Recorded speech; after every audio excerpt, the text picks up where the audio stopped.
Bonjour, bonjour, bonjour, bienvenue à toutes.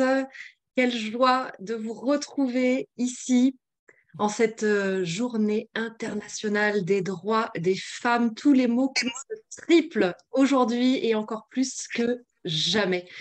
Je suis vraiment touchée que vous soyez nombreuses ce matin. On va passer un bon moment ensemble. Je ne sais pas si vous avez fait comme Anne-Valérie. Anne-Valérie, moi. Alors attendez, je coupe certains micros. Coupez vos micros et allumez vos caméras. Ça peut être le bon truc à faire, le bon geste. Voilà, pour qu'on soit vraiment pleinement ensemble. Et donc, je ne sais pas si vous êtes comme Anne-Valérie Recourt et moi. Est-ce que vous avez fait fumer le café avant de nous rejoindre? J'ai l'immense plaisir, Anne-Valérie, de te recevoir ce matin pour ce live café du 8 mars 2023. Merci d'être là, Anne-Valérie. Je regardais celles qui montraient leur mug, leur tasse de café. Voilà. Santé à toutes. Bienvenue à chacune. Il y en a que je reconnais. Je suis ravie de voir que vous êtes là. Merci pour votre présence. On va passer un chaud, délicieux, savoureux moment. Merci Ida d'avoir initié ce moment. Eh bien, merci à toi. Alors, en cette journée du 8 mars, c'est une journée un peu spéciale pour moi, puisque c'est la sortie de mon deuxième livre, le deuxième opus sur les femmes. Et donc, je vous les dévoile. Ça y est, l'école des femmes dirigeantes. Et la suite compte 3 petits points de leur vie. Voilà. Donc, Anne-Valérie, mon amie, a rédigé la préface. Et donc, ce matin, eh bien, nous sommes là toutes les deux pour cette première étape de présentation officielle du livre. Et c'est vraiment un honneur pour moi que Anne-Valérie ait rédigé la préface du livre et que tu sois là avec moi ce matin pour ouvrir eh bien, le déploiement de ce livre qui, j'espère, pourra inspirer de nombreuses femmes. Voilà, merci beaucoup, Anne-Valérie. Tu es multi-entrepreneur. Donc déjà, ça, c'est une inspiration énorme pour nous. Tu es coach d'entrepreneur, d'entrepreneuse, d'entrepreneur. Je ne sais pas, on pourra discuter de comment est-ce qu'il faut qu'on parle des métiers au féminin. Euh, Tu es une femme qui voyage, qui a vu des tas de choses, qui nous écrit tous les jours des posts inspirants. Moi, j'adore en tout cas te lire très régulièrement sur Facebook, sur LinkedIn. Et puis, tu es une auteure et tu as écrit notamment La joie au travail avec ce sous-titre que j'aime beaucoup. C'est tellement plus simple que le bonheur à tout prix aux éditions Marabout. Donc, autant dire que c'est vraiment un honneur d'être avec toi ce matin, que tu sois avec nous, et puis un honneur d'être ton amie. Merci Anne-Valérie encore une fois d'être là. Je te laisse te présenter peut-être, dire 2 mots de plus sur toi. Ah. Euh, j'ai envie en fait de me présenter par nos liens, parce qu'ils nous relient, Ida, et tu es une amie chère à mon cœur. Euh, à l'origine, c'est Petit Bambou qui a fait le premier lien auditif entre nous. Et tu voudras peut-être partager avec tes mots à toi cette première rencontre qu'on avait eue dans un petit restaurant à Place de la République à Paris. Hop, je coupe les micros, c'est bon. Oui, alors c'est exact. Nous nous sommes rencontrés avec Anne-Valérie au printemps 2019, donc ça va bientôt faire 4 ans. Il se trouve eh bien, qu'on était dans un cercle d'entrepreneurs ensemble et puis on se voyait comme là, hein, dans des petites cases. Puis un jour, on s'est dit, on est toutes les deux parisiennes, pourquoi ne pas se voir? Et depuis plusieurs fois que j'entendais Anne-Valérie, je me disais, mais c'est drôle parce que cette voix, je connais cette voix. Voilà. Et nous déjeunons ensemble, nous faisons connaissance, ça se passe très, très, très, très bien. Et quelques jours plus tard, je reprends une méditation que j'avais sur Petit Bambou pour les femmes entrepreneurs. Et là, je réalise que cette voix, en réalité, je la connais depuis des mois, puisque je suivais le programme de méditation dans Petit Bambou d'Anne Valérie pour accompagner les femmes entrepreneurs et démarrer la journée dans de très, très bonnes conditions. Donc, je connaissais la voix d'Anne Valérie, je connaissais l'accompagnement d'Anne Valérie en méditation, et j'ai connu ensuite l'entrepreneur et la femme avec ce déjeuner et avec ces merveilleux moments qu'on a passés ensemble d'apprentissage autour de l'entrepreneuriat et plein d'autres choses. Voilà. Et il y a Virginie. Alors, Virginie, que je vous présenterai à 13h, merveilleuse femme aussi. Et si vous pouvez venir également à 13h, si vous n'êtes pas déjà inscrite, rejoignez-nous, il est encore temps. Et alors, attends, parce que du coup, je n'arrive pas à retrouver la discussion, si ça y est, qui nous dit: Ah, c'est marrant, moi aussi, j'écoutais ce programme de Petit Bambou. Voilà, donc c'est drôle. Voilà. Est-ce que vous avez une gêne aussi avec l'écho, comme Muriel, ou pas? Non? D'accord. Ok, ok. Voilà, Anne-Valérie, pour en effet cette rencontre auditive que nous avions eue. Ton micro est fermé, Anne-Valérie. Il y a des fantaisies, il y a des fantaisies sur ce Zoom aujourd'hui, décidément, après les démarrages un petit peu sportifs. Hmm. Et en fait, si je faisais le lien avec notre première rencontre et Petit Bambou, c'est parce que, en fait, on a chacune, en fait, un terrain de jeu d'accompagnement des femmes. Mais ce qui nous relie, c'est les femmes et c'est leur place et c'est leur puissance et c'est leur évolution et c'est leur joie et c'est ces thèmes fondamentaux en fait qu'on chérit et qu'on cultive ensemble, Ida, notamment comme vous toutes qui est là, les femmes brillantes, ambitieuses, intelligentes, qui ont envie de plus, qui voilà. Et si vous êtes là, c'est pas pour rien, c'est parce que on se ressemble et on se rassemble dans cet espace-là ensemble. Hmm. Et, et voilà. Donc j'ai perdu le fil, Ida, là, de ta question. C'était de me présenter, mais j'avais envie de nous C'était de te présenter présenter, ensemble. ouais. C'était ça, exactement. Alors, je voudrais vous dire en effet que peut-être que ça va avec. On travaille beaucoup sur les polarités avec Anne-Valérie. Voilà, et maintenant, c'est la machine à café qui se déclenche, mais vous voyez, tout va bien.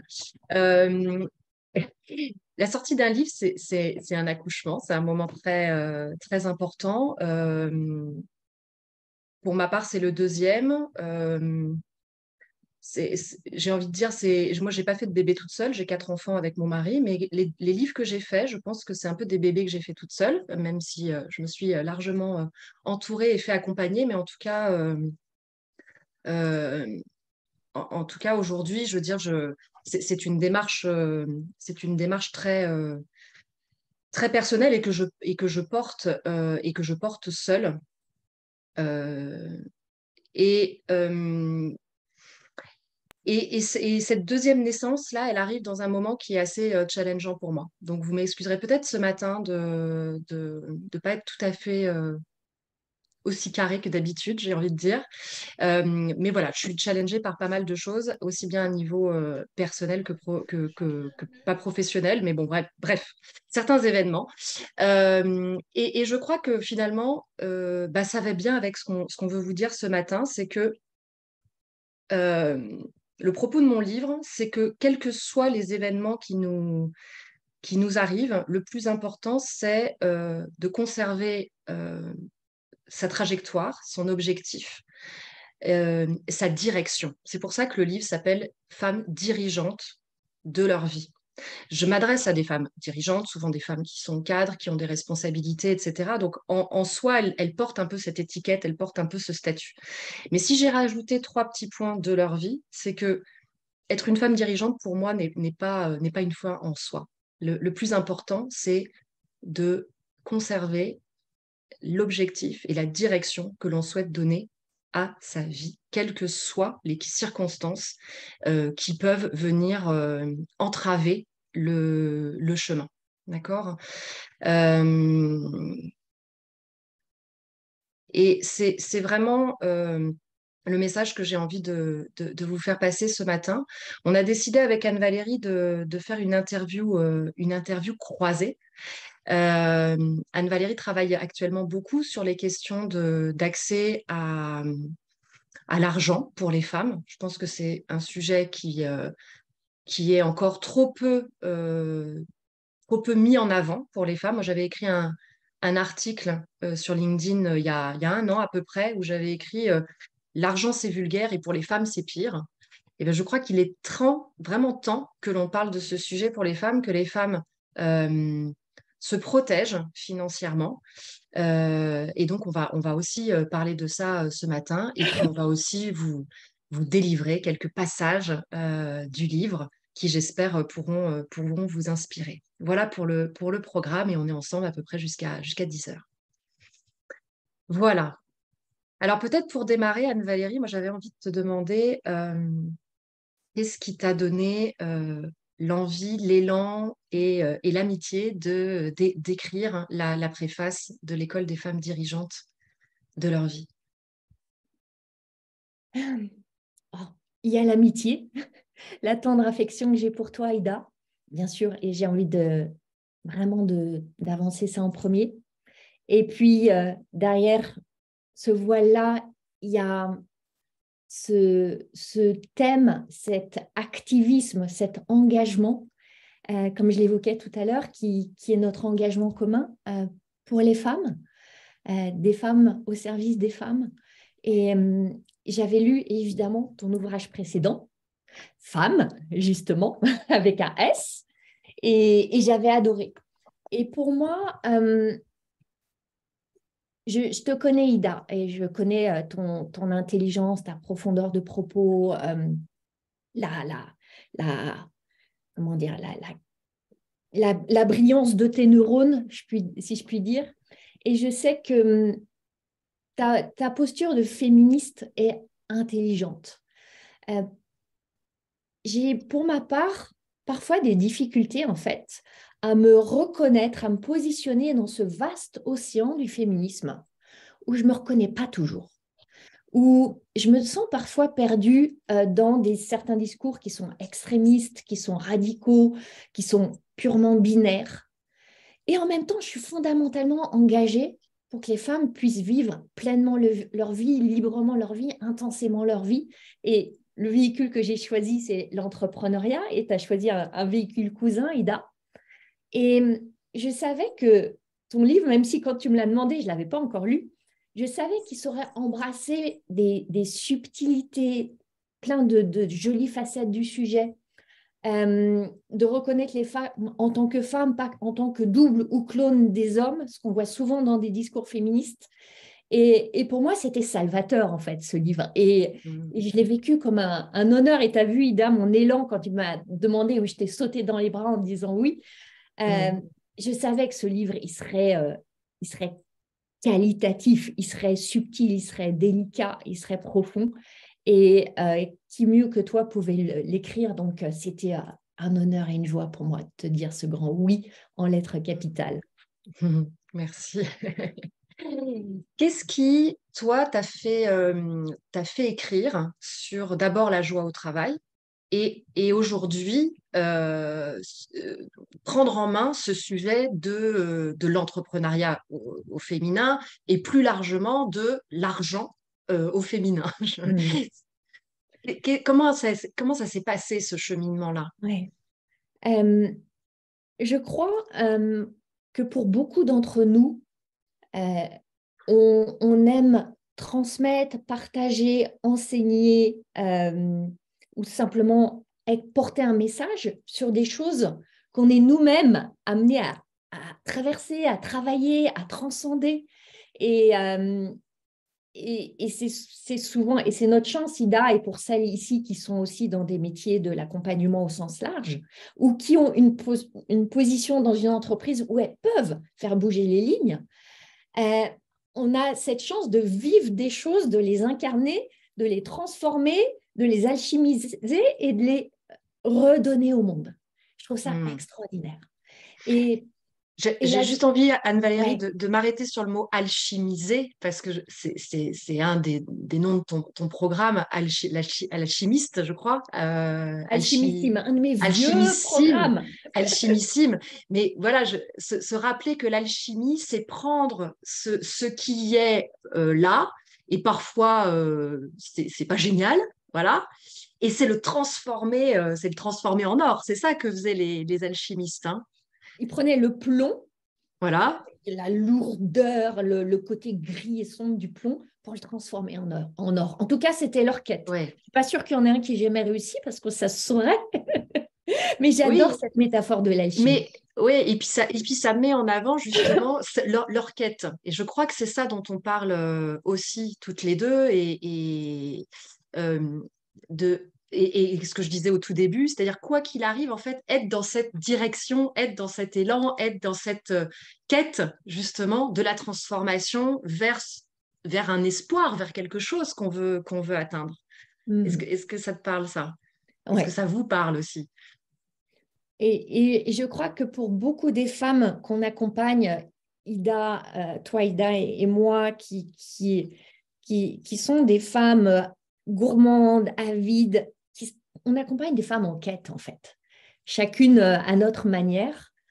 Des femmes qui savent qu'elles ont un potentiel qui est un peu dans l'ombre, qui est tapis sous le tapis, et qui ont envie qui sont dans cette quête de révéler, de rayonner, de briller davantage. C'est ça pour moi la quête. Et la joie. Et la Parce que joie. ça, c'est Et alors, quelque pour chose que reprendre tu mets. voilà, Ouais. le fil de la question que tu m'avais posée, Ida, je crois aussi que pour beaucoup, on se positionne pour porter un message sur des manques, des vides, des douleurs qu'on a pu ressentir. Pour ma part, la joie, je l'avais ressentie au début de mon parcours professionnel. J'ai longtemps travaillé dans la finance. Et puis, elle s'était étiolée, elle s'était effilochée. Et même si j'étais dans les sphères de la banque, etc., je m'intéressais beaucoup au développement personnel et notamment à cette époque-là aux émotions. C'était pour moi qui étais une bonne carrée dans mes tableaux Excel, mes tableaux de financement, etc., brasser des centaines de millions qui n'étaient pas les miens, évidemment, il faut rassurer. Aller toucher le champ des émotions, c'était assez excitant. Et il y avait la joie me fascinait. Et par contraste, j'ai compris que je l'avais petit à petit perdue. Et c'est devenu une quête. Et pour reprendre ton mot de quête, Ida, c'est la raison pour laquelle en 2018, j'ai fait en 2008, pardon, voilà, ça fait déjà 15 ans. En 2008, je suis partie en voyage au Népal, dans cette quête identitaire presque. Et là, j'ai décidé de quitter la banque pour aller chercher la joie. Et j'ai pris des chemins de travers. J'ai créé 3 entreprises avant de créer celle dans laquelle je suis maintenant et où je suis vraiment de plus en plus dans la joie, sachant que c'est une forme d'idéal. Mais rappelons-nous aussi que la vie, c'est, comme j'aime à dire, 50-50, 50-50. Et comme tu le partageais avec vulnérabilité, Ida, tout à l'heure, ben voilà, tu es dans un moment de traversée de vulnérabilité avec des tonnes d'émotions qui ne sont pas que roses en ce moment, et c'est la vie. Et la joie, c'est l'inviter, c'est l'accueillir et l'accueillir, et aussi accepter qu'il y a des jours de tristesse et de colère et d'incompréhension, etc. Et on est là tous ensemble dans cette humanité partagée. Ouais, je crois que c'est vraiment ça. Je dis souvent d'arrêter de mettre la poussière sous le tapis. Il y a un moment dans le livre, justement, où on dit parfois on a un peu l'impression d'être des cendrillons qui font le ménage pour toute la famille, dans la maison, etc. Et l'idée, c'est aussi de faire le ménage pour nous-mêmes, en fait. Et pour ça, il faut pas mettre la poussière sous le tapis, justement, précisément.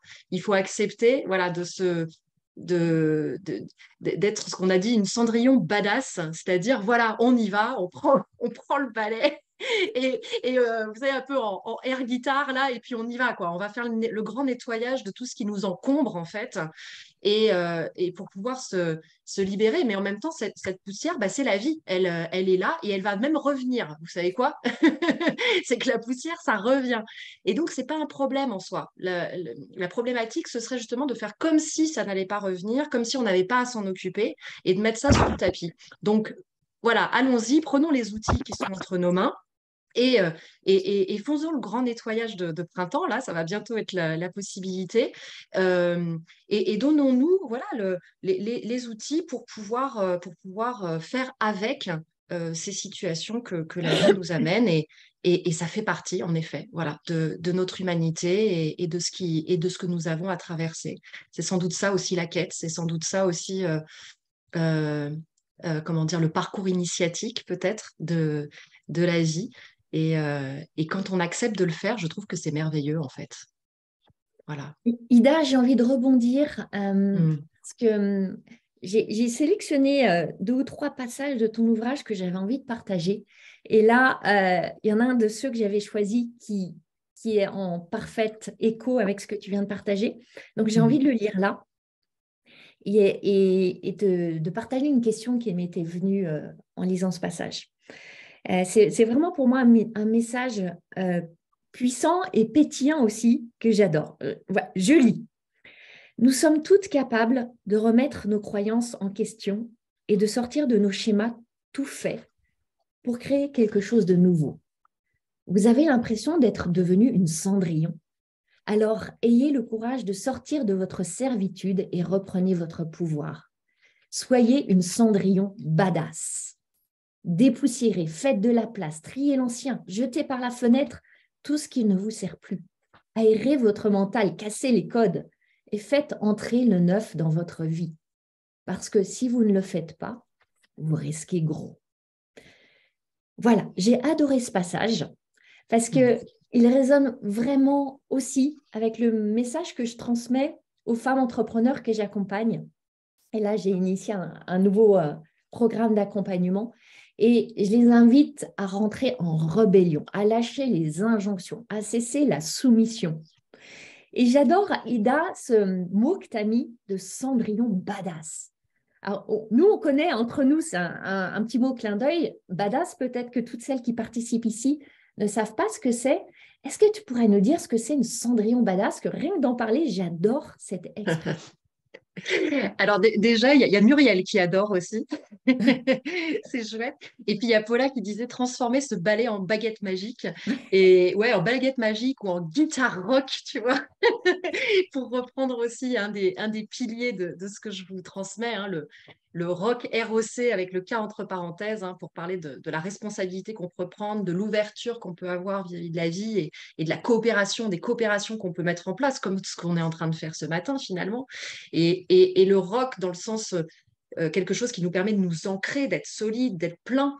Et en même temps, le K entre parenthèses pour dire que tout ça, ça a besoin de bouger, ça a besoin d'agilité, ça a besoin d'être marrant, d'être fun, et puis d'être parfois aussi OK avec le fait de pouvoir vivre des émotions de colère et d'aller casser la guitare et que c'est OK, quoi. Voilà. Et parfois, il y a du rock aussi plus doux, voilà, plus tranquille. Il y a de la prise de risque quand on fait du rock acrobatique. Donc, c'est ces deux choses-là. Et du coup, la badass, moi, c'est un terme que je ne connaissais pas il y a encore 2 ans. Et je l'ai découvert parce que, en tout cas, les trentenaires que je fréquente, je les entendais dire ce mot. Alors, je ne sais pas si c'est un truc de génération, mais moi, c'était vraiment pas un mot que je connaissais. Et puis voilà, j'entends badass, badass, badass. Je me dis, mais c'est quoi ça, badass? En plus, je me disais, as, c'est pas très beau, quoi, tu vois. Enfin, il y a un truc qui peut gérer. Bad, as, ok, bon, ça fait beaucoup, quoi, de trucs bizarres. Et je suis allée voir, et en fait, badass, c'est vraiment des héroïnes comme je l'ai compris en tout cas, hein, des héroïnes et notamment des héroïnes de BD, de films, etc., qui sont des héroïnes qui s'affirment telles qu'elles sont. En tout cas, c'est comme ça, moi, vraiment que je l'ai compris. C'est vraiment des héroïnes qui sortent de la posture de Wonder Woman qui essaie de sauver le monde et de tout faire bien et d'attraper leur cape de sauveuse pour plutôt être vraiment dans une posture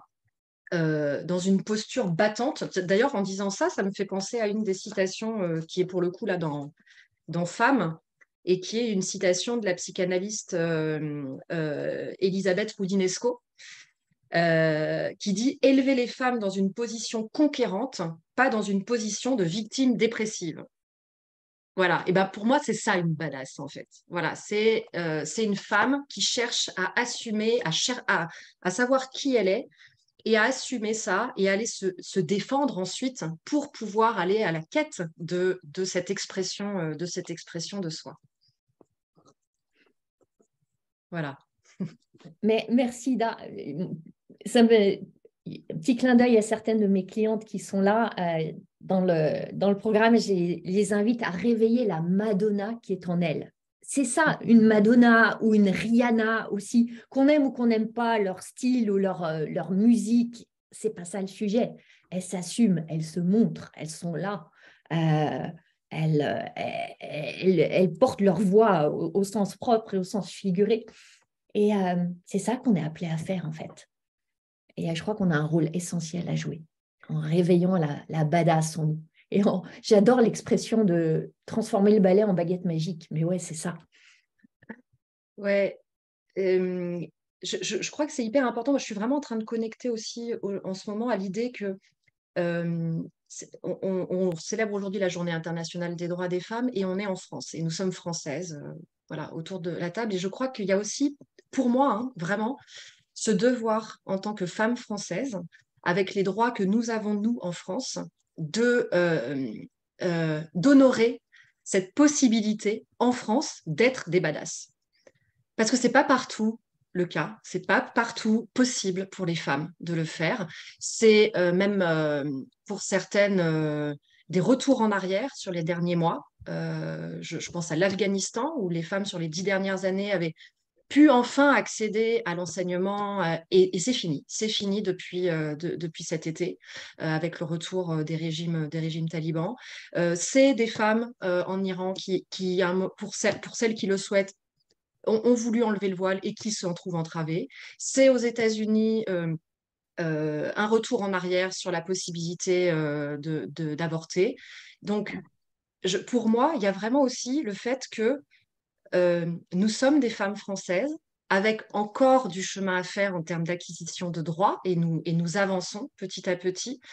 Et nous avons, je crois, hein, vraiment à honorer en fait cette possibilité qui est la nôtre d'être des badass et du coup d'être exemplaires au sens de donner l'exemple pour les autres femmes, à la fois en France, parce que s'autoriser pour soi, c'est autoriser les autres en fait. Je le dis souvent, ça.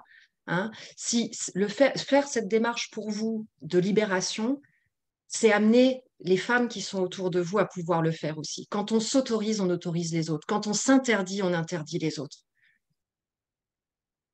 Et donc voilà, je crois que c'est important aussi aujourd'hui de parler de ça parce que c'est une journée autour des droits. C'est vraiment une journée autour de qu'est-ce qui devient possible pour les femmes ici et ailleurs. Et Delphine dit tout à fait, oui, l'honorer, c'est aussi le transmettre à nos enfants. Et voilà, exactement. Exactement. Ouais. Ne pas s'endormir, dit Paula. Ouais. Et c'est vrai, Complètement. comme dit Paula, on est extrêmement privilégiés. Je viens de passer 2 mois à Bali, janvier-février, où j'ai eu la chance de côtoyer un certain nombre de femmes balinaises. J'étais dans une forme de petit hameau avec des maisons. Et tous les jours, je discutais avec des femmes. Et au bout de 2 mois, il y a vraiment des liens qui se créent. Et quand je suis repartie, on était toutes en larmes de se quitter avec ces liens entre femmes qui s'étaient créés. Et j'ai découvert en fait la vie de ces femmes avec un poids de tradition, un héritage de loyauté extrêmement lourd dans ma perception, en fait, évidemment. Et elles ont des choix terribles à faire. Et tu parles beaucoup, Ida, dans ton livre, de cette notion de choix. À mes clientes, je parle énormément du verbe décider, de la magie, de l'énergie qui se dégage derrière ce verbe décider. Et ces femmes balinaises, elles sont je me suis fait vraiment une amie de cœur là-bas. Madé, et elle a une vingtaine d'années. Elle a une sœur aînée qui a décidé de se marier. Donc, Madé, qu'est-ce qu'elle a comme choix? Soit se marier, mais quand on se marie là-bas, on part vivre dans la famille de son mari. Donc, on part vivre chez ses beaux-parents. C'est pas forcément un truc que j'aurais adoré non plus personnellement, mais c'est un autre sujet. Donc, soit on se marie, on part chez les beaux-parents, soit elle, c'est la deuxième fille, elles sont que deux filles. Donc, soit elle a un petit ami, elle rêverait de se marier avec lui, mais si elle se marie, elle quitte ses parents et elle laisse ses parents tout seuls. Et ils ne sont pas en très bonne santé, etc. Donc, elle m'annonçait qu'elle avait décidé de rompre avec son petit ami, parce qu'il n'est pas envisageable d'avoir un petit ami sans être marié trop longtemps, pour rester avec ses parents jusqu'à la fin de leur jour. La troisième option, c'est quoi? C'est qu'elle se marie avec un homme beaucoup plus âgé, dont les parents seraient déjà morts, et du coup, ça serait lui qui viendrait vivre euh, avec elle et ses parents, parce que lui aurait plus de parents. Et elle avait une énorme pression familiale pour faire ça, en fait, pour épouser un homme qui avait été identifié dans le village, qui a 30 ans de plus. Elle dit, mais moi, je ne l'aime pas, en fait. Tout le monde me dit que je vais apprendre à l'aimer, mais je ne l'aime pas. Et je préfère être célibataire, en fait, que d'être avec un homme aimé. Il y a la pression, parce qu'il faut qu'elle ait des enfants, mais c'est des situations, j'en ai des frissons, en fait. Et on est tellement privilégiés en France. Ouais. Vraiment. Et vraiment, oui, de reprendre conscience de ça. Et du coup, même quand on sent que c'est difficile, qu'on est entravé, on l'est, hein, mais justement de se dire, OK, mon terreau, le mien, et ça aussi, j'en parle beaucoup dans Femmes qui restent, il est fertile. Celui-là où je suis, voilà. Donc peut-être que la graine qui a un peu de mal à pousser, j'ai besoin d'un peu d'arrosage, un peu de mieux arroser, de peut-être mettre à un meilleur endroit. Donc il est où mon soleil? Il est où? Elle est où mon eau? Elles sont où mes ressources en fait pour pouvoir faire éclore? Mais mon terreau, il est fertile. Et ça, je trouve que vraiment se redonner cette idée de base que là où on est, on peut faire pousser la plante, ça me paraît hyper, hyper important. Et Muriel dit être privilégié implique une grande responsabilité.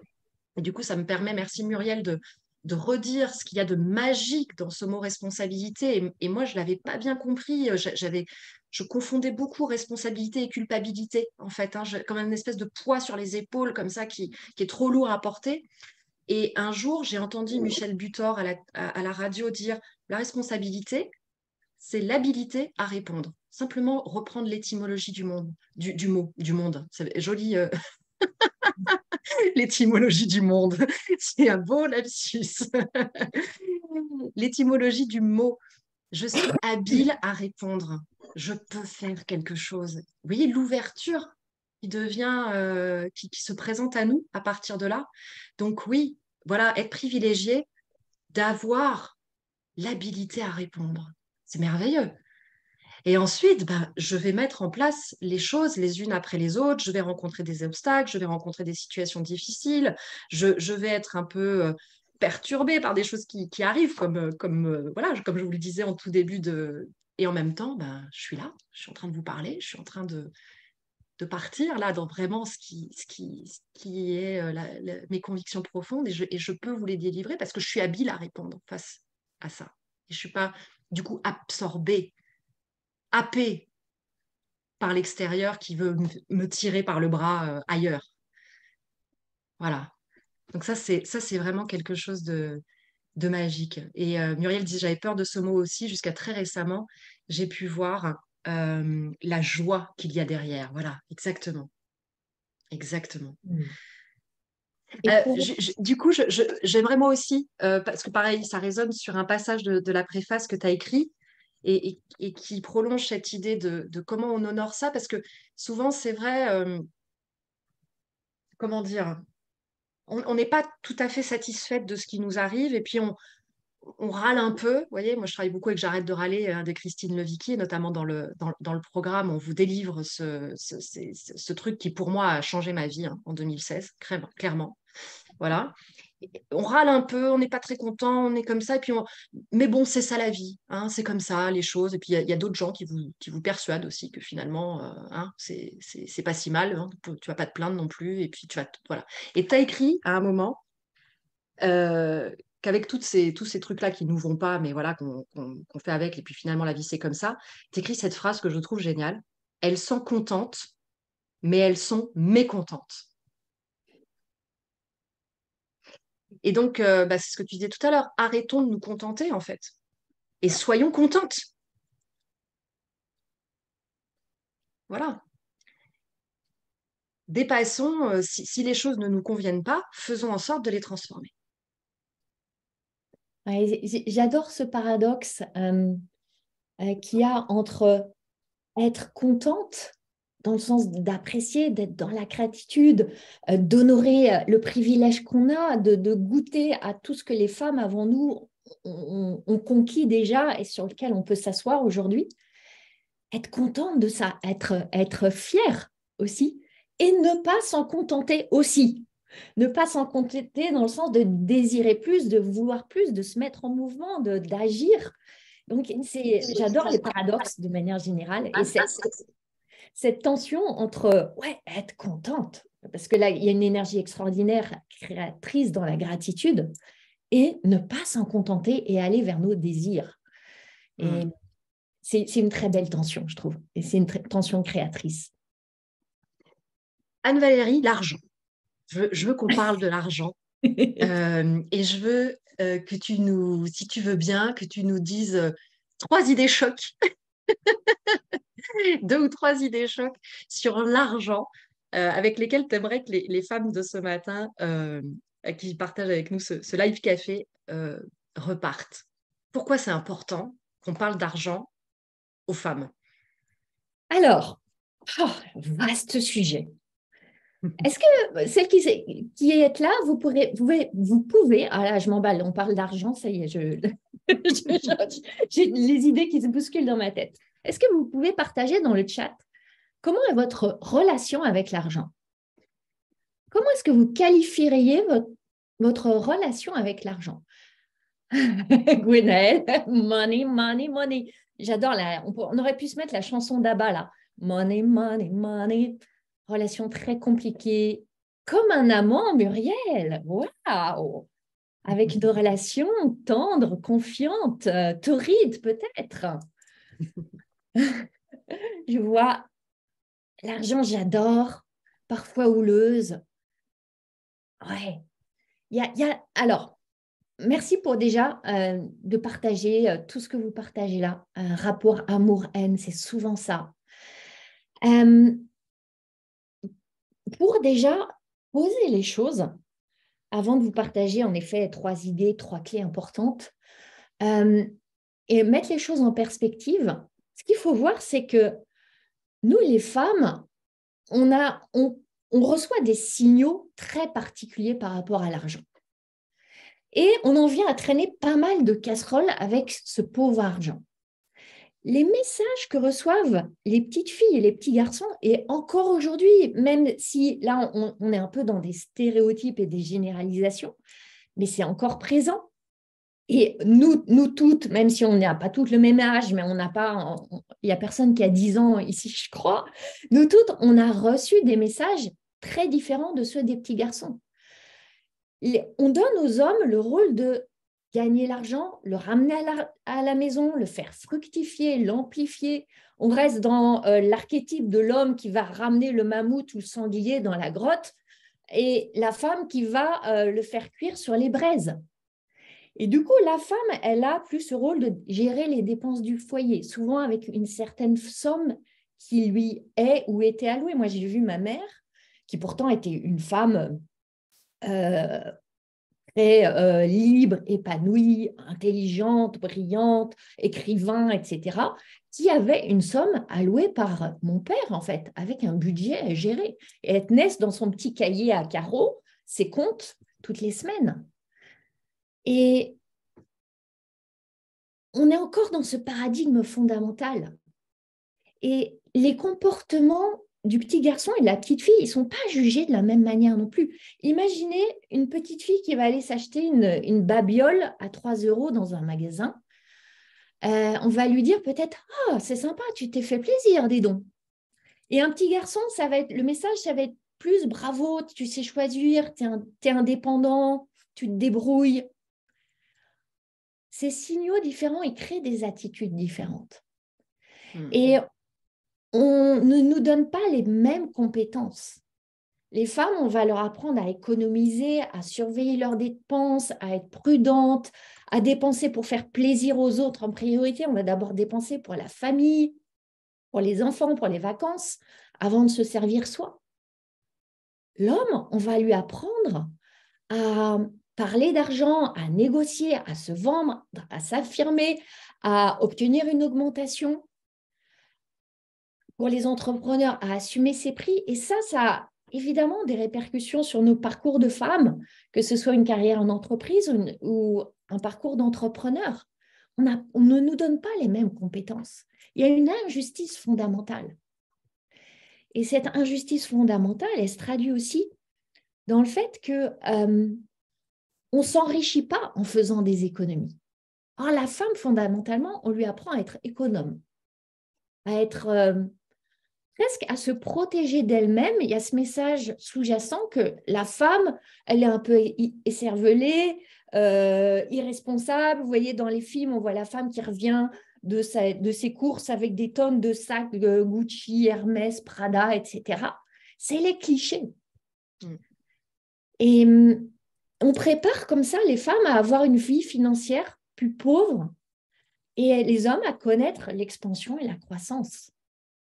Vous voyez, c'est important de comprendre ça pour comprendre ce qu'on porte. Et pour une femme, du coup, ça va être difficile de demander une augmentation, d'évoluer en entreprise parce qu'elle n'a pas été préparée à ça. Une femme entrepreneur, elle va être très en difficulté d'assumer son prix, d'en parler, de vendre. Elle n'a pas été préparée à ça.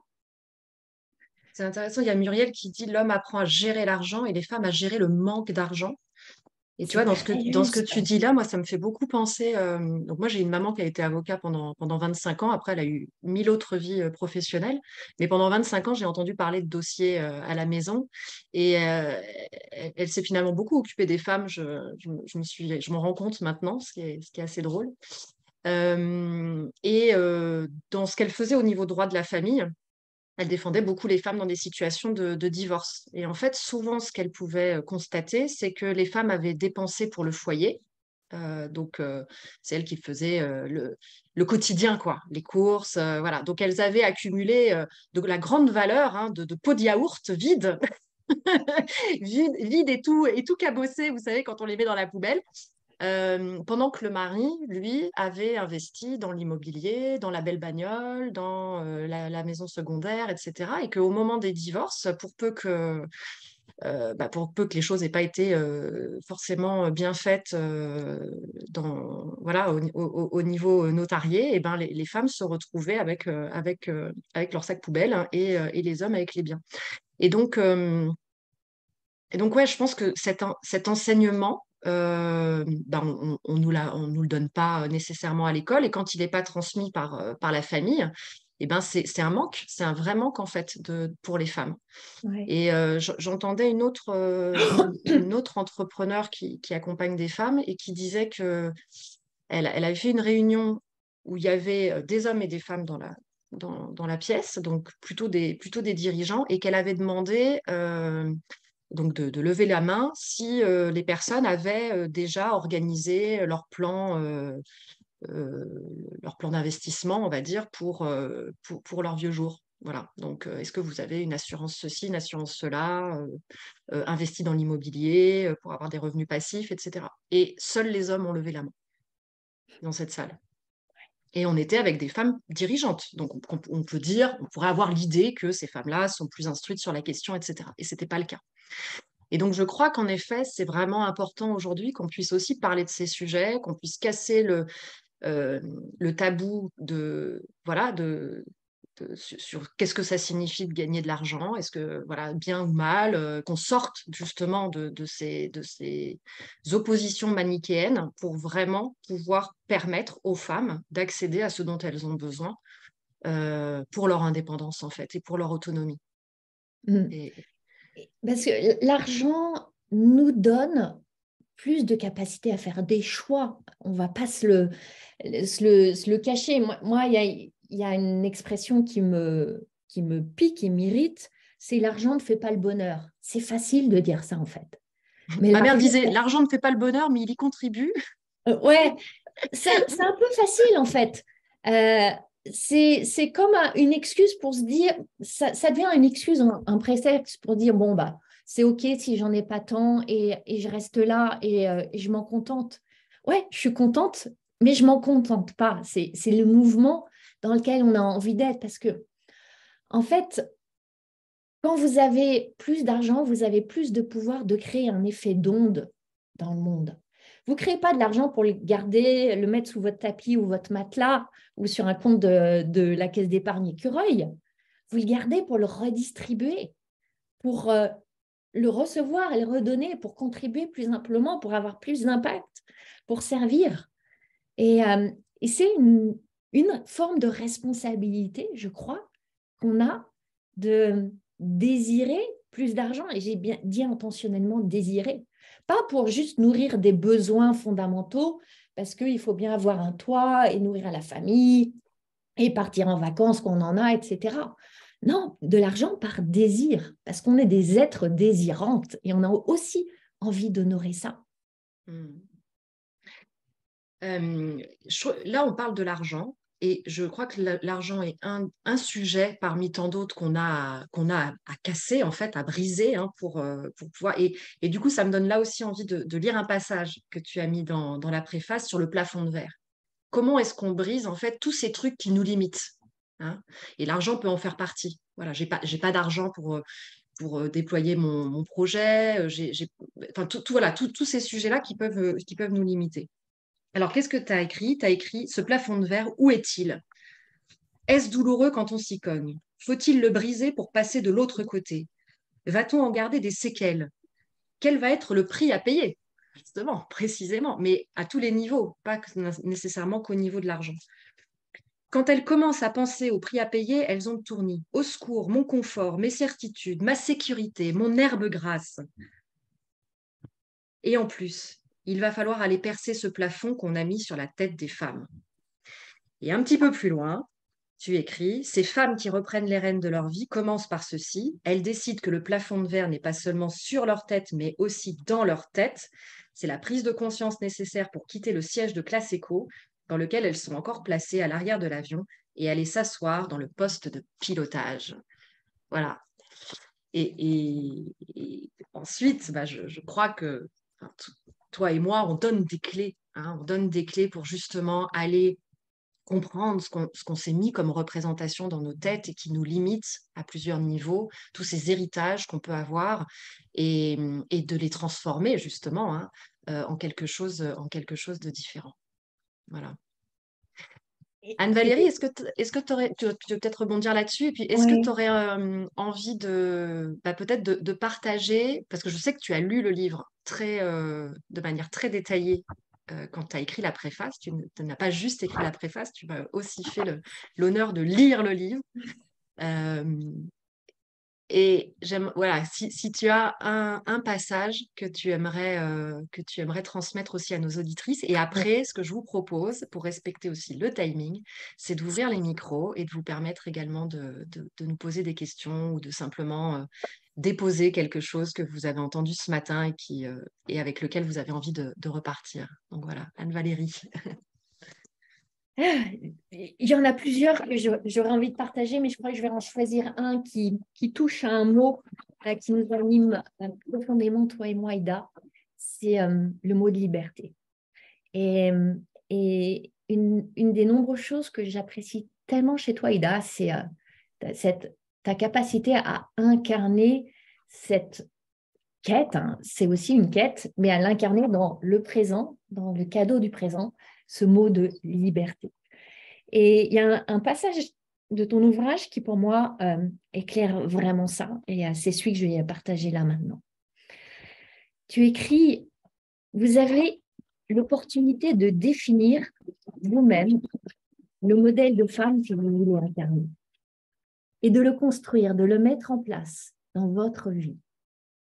Quel est le modèle de vie parfait pour vous, celui qui va nourrir vos besoins?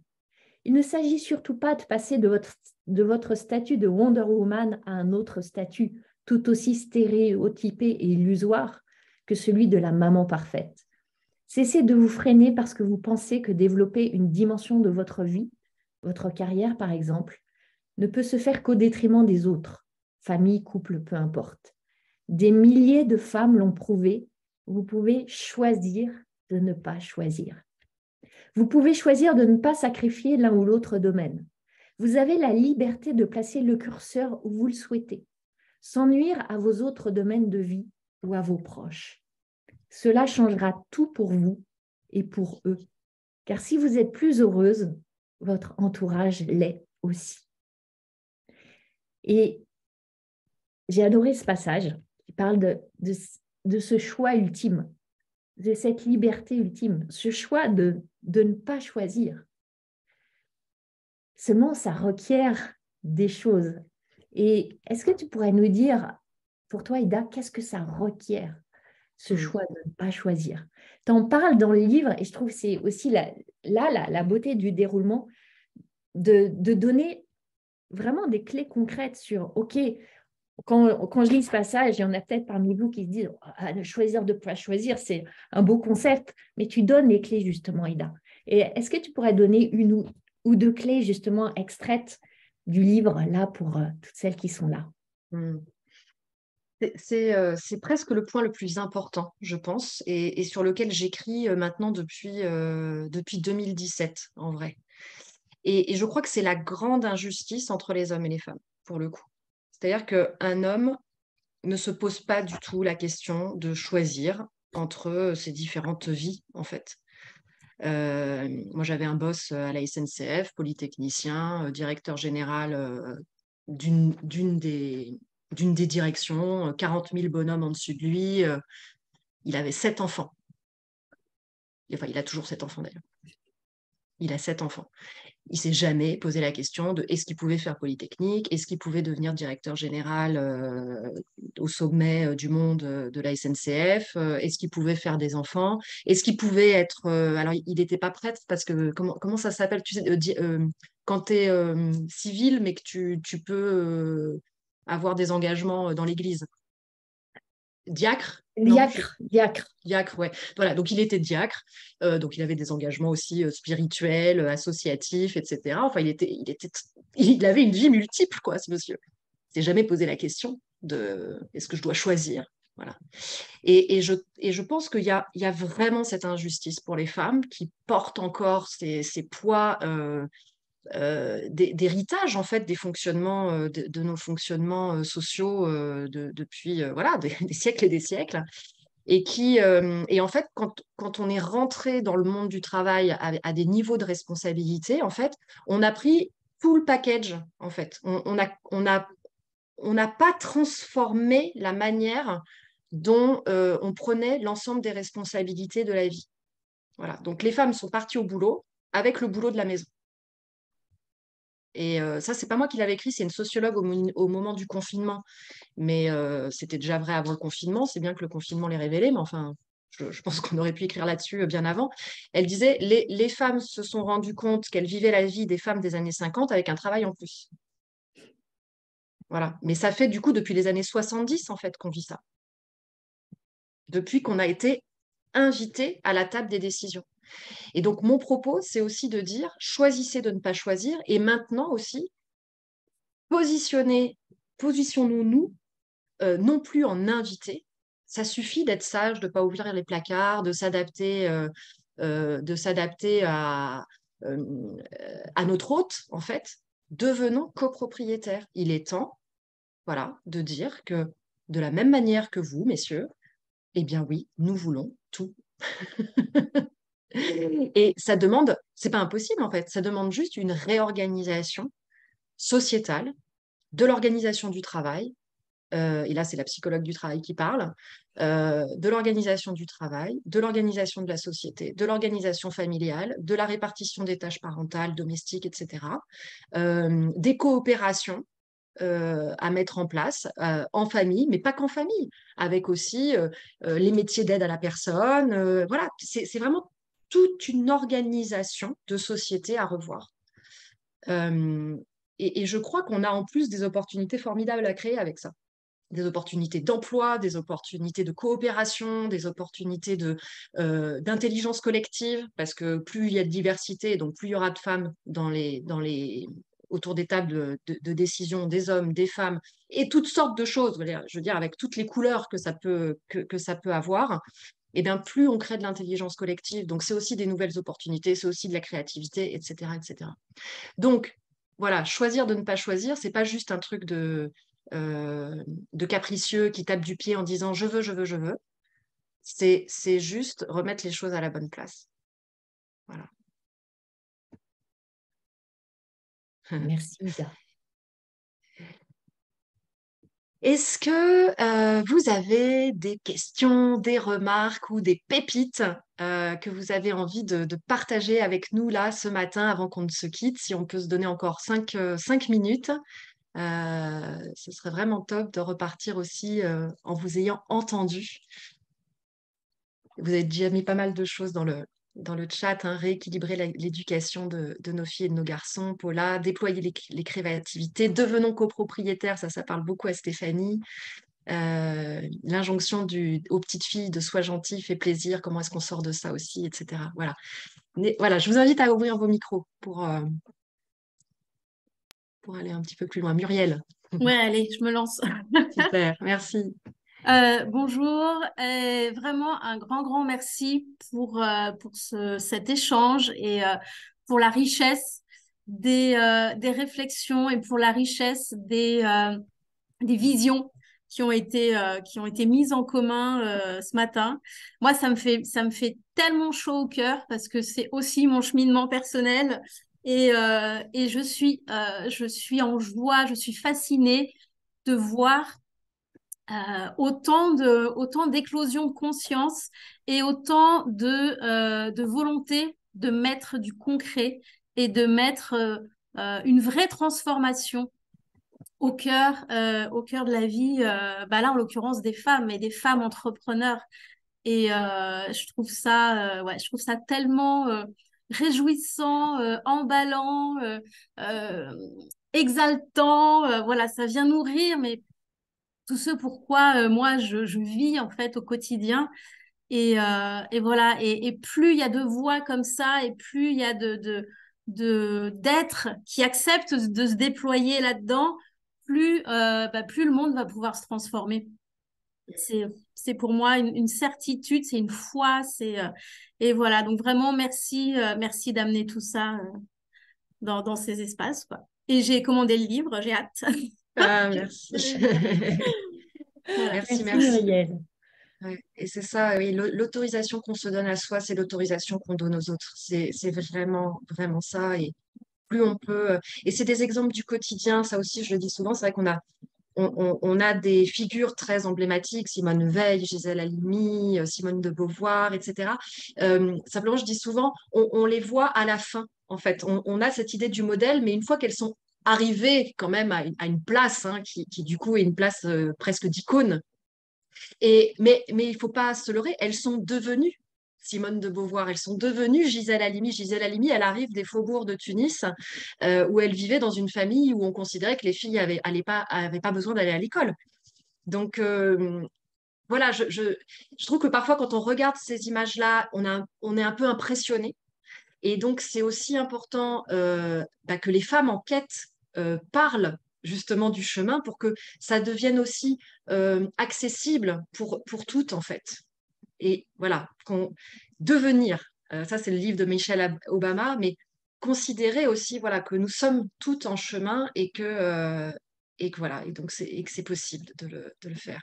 Tout à fait. J'ai envie de rebondir, Ida, en t'entendant citer ces grandes figures qu'on peut idéaliser, mettre sur un piédestal, considérer qu'elles ont quelque chose de différent de nous, nous, on n'est pas assez, elles ont plus, elles avaient plus, etc.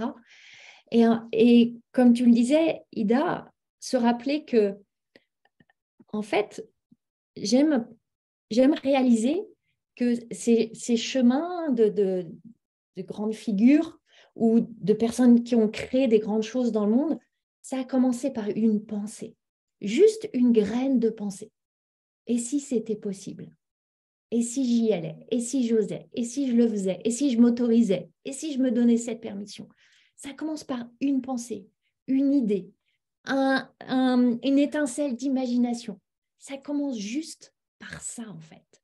Cette petite graine-là que vous avez chacune le pouvoir d'arroser, de cultiver intentionnellement jour après jour. Et on peut toutes le faire. Vous avez tout un cerveau qui crée des pensées et qui a cette possibilité, par ce cerveau extraordinaire, de créer de la valeur, d'ajouter de la valeur au monde, d'être des actrices de transformation. On peut toutes le faire, toutes ensemble. Ça commence par une pensée, juste une pensée. J'avais juste envie de déposer ça. Voilà, qui nous dit éclairons la voie X, voie E pour ces femmes du monde qui sont dans l'ombre. Voilà, tout à fait. Elle est peut-être encore une d'entre vous et puis après on pourra clôturer et se lancer avec toute cette énergie-là dans cette belle journée du 8 mars. Il y en a une d'entre vous qui souhaite rebondir sur tout ça. Oui, Sophie? peut-être. Voilà. Bon, il y en a certaines qui disaient oui, effectivement, revoir au niveau de l'éducation, etc. C'est vrai que déjà, à la base, faut-il avoir pu le débloquer en soi. Expérience aussi, quelques désirs qu'ait eu mon mari d'évoluer, de changer et d'être et de ne pas être comme son père, j'ai envie de dire. Lui, il a eu des comportements qui étaient, comme vous avez évoqué, par rapport à ce regard de ce que je dépensais, moi, dans le couple et lui, parce que c'est moi qui faisais les courses, etc. Donc, je dépensais toujours trop, finalement. C'est comme si c'était pour moi que je dépensais. En fait, non, je dépensais pour le repas, je dépensais pour les vêtements des enfants, etc. Donc, il y a toute une mentalité là-dessus, effectivement, et par rapport à pouvoir être capable de faire des choses pour gagner de l'argent, ça rejoint aussi Qu'est-ce cette que tu retiens, injonction sur les Sophie? femmes. Qu'est-ce que tu retiens, Sophie, qui là aujourd'hui te donne une idée nouvelle? Une idée nouvelle, je veux dire, c'est un encouragement déjà, plus qu'une idée nouvelle, parce que moi, la vision que j'ai de l'argent et l'énergie que tu sais que je mets, elle est... Donc c'est un pour encouragement moi, à l'argent, quoi? c'est un outil. L'énergie, c'est un outil. L'argent, c'est de l'énergie, c'est un outil. Euh, mais il y a quelque chose en moi qui bloque toujours. Donc un encouragement à Donc, débloquer? Un encouragement à un débloquer, un encouragement à encouragement à aller plus débloquer. loin? Et ben du coup, ça commence par une pensée. Et c'est une nouvelle pensée, une petite graine qui est mise encore c'est toujours ça. quelque chose en plus en moi à travers Ok. ce qu'on a pu échanger là. Voilà. Alors du coup, bah, c'est super, ça fait le lien avec ce que je voulais vous présenter, puisque du coup, Anne-Valérie, tu as développé un podcast 100K Révolution, et donc Sophie, je pense que voilà, tu pourras écouter les épisodes du podcast d'Anne-Valérie, parce que là, je pense que tu auras ces pépites-là pour transformer, pour avoir cette pensée nouvelle, ce pas d'après, cet encouragement supplémentaire. Et donc, je vais mettre dans le chat le lien vers le podcast d'Anne-Valérie. Voilà, que je vous invite vraiment chaleureusement à aller écouter. Et puis, je vais mettre aussi l'accès à l'école des femmes dirigeantes de leur vie, voilà, dans le chat. Et vous allez pouvoir aller le commander directement. et le recevoir dès demain, puisque l'efficacité redoutable voilà, de nos imprimeurs, livreurs, voilà, va vous permettre de vous plonger directement dans ce livre qui, j'espère, pourra vous inspirer. Merci à toutes de ce moment que nous avons passé ensemble. Pour les dédicaces, eh bien, venez ce soir. Venez ce soir au Centre des thérapies intégratives et nouvelles technologies. Je présente le bouquin et je signe. Et si vous avez d'autres occasions de venir me voir, pour celles qui sont au sein de l'École des femmes inspirantes, pour celles qui partent notamment en séminaire à Pornichet dans quelques semaines, eh bien, venez avec vos livres. Je signe, j'écris des mots doux et tout, et tout, et tout. Voilà. Ida, j'ai envie de terminer avec la lecture d'un dernier petit paragraphe. Vas-y, allons-y. Ouais, avec plaisir. Qui sera notre message final, si tu veux bien. Yes. Voilà, un autre passage qui suscite une grande vibration en moi. Vous n'êtes pas petite. Vous avez des ressources, du potentiel, des compétences. Honorez-les, activez-les. Et si vous ne savez pas comment faire, demandez, faites-vous aider. Ne restez pas seul et isolé. Rejoignez les autres femmes. Suivez celles qui ont déjà fait le pas. Je ne vous parle pas de devenir une personne austère, mais plutôt de commencer à devenir actrice et créatrice de votre vie. De ne plus être en situation de dépendance vis-à-vis de l'extérieur. D'être capable de vous créer des solutions, des moyens à la hauteur de vos ambitions et de votre potentiel. De prendre des risques, mesurés, raisonnables, mais qui vivent avec ce que vous voulez pour vous-même dans votre présent. Vous n'êtes pas petite, vous êtes grande, nous sommes grandes et on mérite une vie et une vision grandiose. Voilà. Vous êtes grande, vous êtes des adultes et ça, c'est merveilleux. Vous êtes des badass. Et les cendrillons, elles lâchent le balai et prennent la baguette magique. Merci à toutes. Merci infiniment Anne-Valérie. Et je vous retrouve à 13h avec Virginie Marielle qui est ici présente. Voilà, inscrivez-vous. Vous me trouvez partout là sur les réseaux sociaux, etc. Donc, si vous n'êtes pas inscrite pour ce 13h, venez. Ça va être magnifique. On va vous parler aussi de comment ce livre est né. Ça va être passionnant. Et puis pour celles qui sont sur Paris et qui auraient envie de venir me voir, je suis ce soir au Centre des thérapies intégratives et nouvelles technologies pour vous parler vous parler du bouquin. Donc venez me voir en personne et on pourra discuter ensemble de tout ça. Voilà. Merci, bonne journée à vous toutes. Célébrez, honorez la journée internationale des droits des femmes. À tout vite. Merci Bye à bye. chacune. Bonne journée.